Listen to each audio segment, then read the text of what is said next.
തലശ്ശേരിയിൽ 5.025 കിലോഗ്രാം കഞ്ചാവുമായി ഇതര സംസ്ഥാന തൊഴിലാളി എക്സൈസിന്റെ പിടിയിലായി.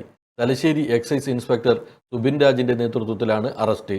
പശ്ചിമബംഗാൾ സ്വദേശി രാജീവ് ദാസാണ് കഞ്ചാവുമായി കുയ്യാലി റെയിൽവേ ഗേറ്റ് പരിസരത്ത് വെച്ച് അറസ്റ്റിലായത്.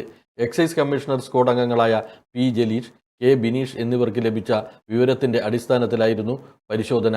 ഇതര സംസ്ഥാന തൊഴിലാളി ക്യാമ്പുകളിൽ കഞ്ചാവ് ചെറുപൊതികളിലാക്കി കച്ചവടം നടത്തുന്നതാണ് ഇയാളുടെ രീതിയെന്ന് എക്സൈസ് അധികൃതർ പറഞ്ഞു.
Aster MIMS Hospital.